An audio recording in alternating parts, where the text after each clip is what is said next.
শুনছি আজকে নাকি একটা নতুন রেসিপি হতে চলেছে লাঞ্চের জন্য। সেটার নাম হচ্ছে, আমি বলে দিই, পটলের টক ডালনা। একদম ঠিক তাই তো তাই সেই রেসিপিটা আবার আজকে নতুন, দেখি মায়ের আবিষ্কার। এই নতুন রেসিপিটা কীরকম হয় আজকে আমিও দেখি আর তোমাদের সঙ্গেও শেয়ার করি। আমি তো জানিস একটা সবজি খেয়ে অনেক রকমভাবে রান্না করে না, আমার একদম জাতের স্বভাব। তোমার পাটা পাগলামো। চলো, আমরা একটা সবজিকে নানান রকম ভাবে রান্না করি, তাই তো? হ্যাঁ, তাই জন্যই এক একদিন একটা আবিষ্কার করি। আর সেটা যখন খেয়ে দেখি ভালো, ওটা আর বন্ধুদের কাছে না দিয়ে পারি না, শেয়ার না করে পারি না। আর এই গরমের মধ্যে এখন টক ডালনাটা খেতে খুবই ভালো লাগবে। টক টাইপের জিনিস খেতে ভালো লাগে। মানুষ যার জন্য টকের ডাল খাচ্ছে, পান্তা ভাত খাচ্ছে টক দিয়ে, কিন্তু তরকারিগুলোও তো খেতে হবে গরমের সবজি। তাছাড়া সবসময় তো টক ডাল খাওয়া যায় না, সেটাই। তাই সবজিটাকে কীভাবে একটু টকভাবে করা যায়, ডালনাটাকে, সেটাই আর কি ব্যাপার। তো মা খেয়ে দেখলো ভালোই লাগে, তাই তো? হ্যাঁ, ভালো লাগে। আর পটলটা জানো তো যে গরমের সবজি, তা পটলগুলোকে যেমন আমরা ডালনার সবজির মধ্যে কাটি, সেরকম ডালনার মতো করে কেটে নিয়েছি। এর সাথে আলুও কেটে নিয়েছি একটু ডুমো করে। আলুটা একটু কম দিয়েছি, পটলটা একটু বেশি। ঠিক আছে, আচ্ছা। পেঁয়াজ কুচিয়ে পেঁয়াজটাকে অল্প হালকা করে ভেজে তুলে রেখেছি। আমাদের তো কড়া ভাজা কখনোই হবে না, আমরা কড়া ভাজা করি না। আর এবার সর্ষের তেল দিলাম, দিয়ে পেঁয়াজ ভাজা তেলটা তো আছেই, সাথে একটু তেল অ্যাড করলে, তাই তো? হ্যাঁ, দুটো তেজপাতা দিয়ে দিল। আচ্ছা,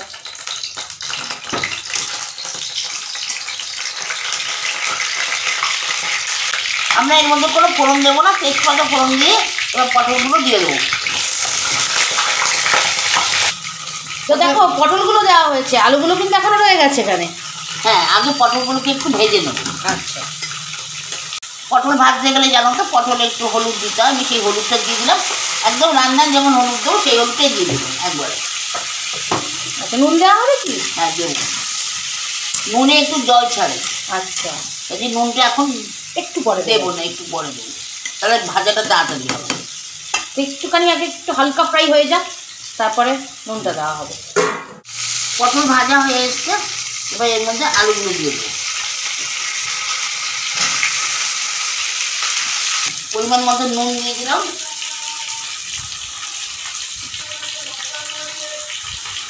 গুঁড়ো লঙ্কা দিয়ে দিলাম, 1 চামচ মতো আদা বাটা,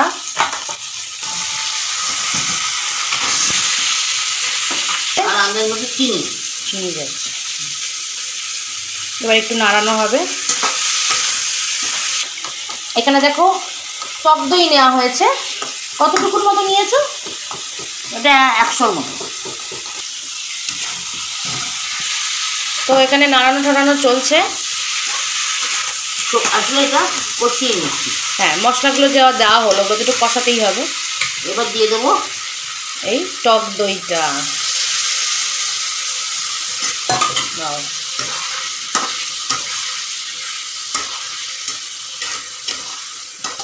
আর কোনটা বলবো, মায়ের তো সব রান্নাই দারুণ খাওয়া মনে হয়। দুবেলা ভাত খেতে বসে মনে হয় মানে সব তরকারি একদম অসম্ভব ভালো হয়েছে।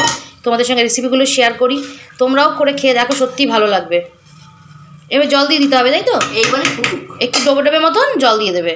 এবার একটু ফুটুক, তারপর আমরা যতখানি গ্রেভি রাখবে হ্যাঁ সেই অনুযায়ী জল দেবে। তো এবার একটু ফুটে উঠুক, তারপর আমরা আবার আসছি। যাক, অবশেষে ফুটে উঠলো, তাই তো? ফুটে উঠেছে, আলুটাও প্রায় সিদ্ধ হয়ে গেছে।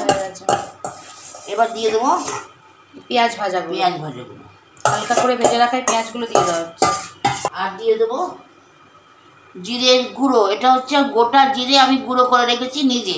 গোটা জিরে কোনো রকম না ভেজেই কিন্তু, হ্যাঁ, কোনো ভাজা নয়, কাঁচা অবস্থায় দোকান থেকে নিয়ে এসে গুঁড়ো করা হয়েছে মিক্সিতে। তো সেইটাকেই আমরা ব্যবহার করছি একটু শেষের দিকে, তাই তো? হ্যাঁ, এতে কিন্তু ফ্লেভারটা খুব ভালো আসে। আর দিয়ে দেবো একটু গরম মশলা, তাই তো? হ্যাঁ, গুঁড়ো গরম মশলা, ব্যাস।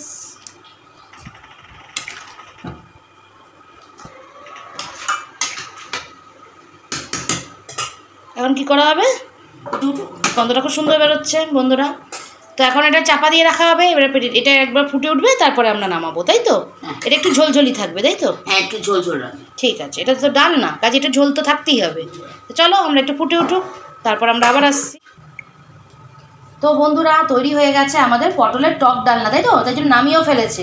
হয়ে গেছে আমাদের কমপ্লিট। হ্যাঁ আসলে ওটা ফোটানো বলছিলাম, তা না ঠিক, এই লাস্টে সব জিনিসগুলো দিয়ে একটু গরমে রাখবে, কারণ পেঁয়াজগুলো একটু সিদ্ধ হবে। আচ্ছা আমাদের মশলাগুলো যে পড়ছে ওটা অনেক সময় কিন্তু বয়েল হওয়া দরকার, নাহলে অনেক সময় নষ্টের কারণ হয়ে দাঁড়ায় ওটা। তো তার জন্য যাই হোক আমাদের এখন কমপ্লিট এই রান্নাটা টোটাল। এটা কিন্তু এই গরমের মধ্যে ভাত দিয়ে খেতে দারুণ লাগে। তো তোমরাও এই রেসিপিটা পুরো দেখে বাড়িতে একবার ট্রাই করে খেয়ে কমেন্টে জানিও কেমন লাগলো। হেভি লাগে খেতে, খেয়ে দেখো। তো আজকের মতো চলি, টাটা।